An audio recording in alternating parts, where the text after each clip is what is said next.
Nous maintenant dans les coulisses d'un lieu où l'histoire avec un grand H a élu domicile. Les en Dordogne datent du XVIIe siècle, mais son trésor remonte à la préhistoire. Le propriétaire passionné par cette période a rassemblé pendant des années des collections étonnantes qui transforment la visite en un extraordinaire voyage dans le temps. Reportage Michel Izard et David Salmon.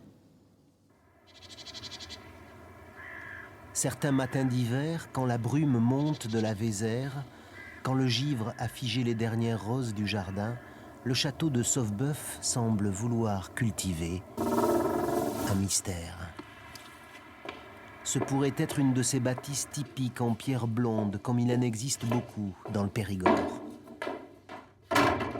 Mais derrière l'épaisseur des murs du XVIIe siècle, dans le dédale des caves où l'on voudrait se perdre, Sauveboeuf raconte une autre histoire.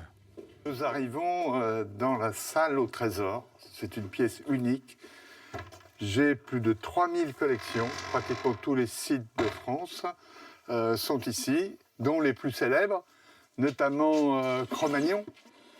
Claude Douce se passionne pour la préhistoire depuis sa rencontre à l'âge de 14 ans avec un archéologue. Je faisais de la spéléo et en sortant d'une grotte à Arcis-sur-Cure, je tombe sur qui? Le roi Gourand, qui venait de découvrir la première défense de mammouth. Alors, à l'époque, c'est comme un enfant qui découvre des empreintes de dinosaures aujourd'hui, quoi. C'est de la folie. Et là, j'ai pris le virus. Quand j'arrive dans cette pièce, je rentre dans un autre monde. C'est un monde d'aventure. C'est une rencontre avec les hommes de Cro-Magnon qui ont sculpté ces bijoux, taillé ces outils, il y a 30 ou 40 000 ans. Je suis avec eux, hein, je partage avec eux, je les vois, je vois comment ils vivent.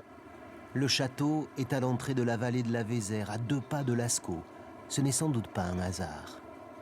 Bienvenue à tous et à toutes, parmi nous, à Sauveboeuf. Il y a 25 ans, les bâtiments menaçaient de s'écrouler. Ils ont été restaurés et sont depuis peu ouverts au public, l'occasion de savourer l'atmosphère qui régnait ici, dans les années 1630. Mais le clou de la visite est en dessous, au musée de la préhistoire, avec des pièces de collection comme ce squelette d'ours des cavernes de 35 000 ans et un survol de l'histoire de l'humanité, de l'Homo erectus à Néandertal jusqu'à nous. Et puis, alors nous, les Cro-Magnons... La passion dévorante de Claude Douce va se loger jusque sous la charpente, intacte depuis Louis XIII. Le grenier est un écrin.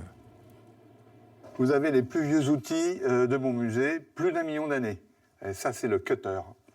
Et même, vous avez ces outils sur bois fossile, puisque dans le Sahara, les bois se sont fossilisés. Et ils ont utilisé déjà ces outils. Mais ici, les lieux sont aussi un terrain de découverte. Ces murs cachaient un escalier secret. Nouvelle surprise.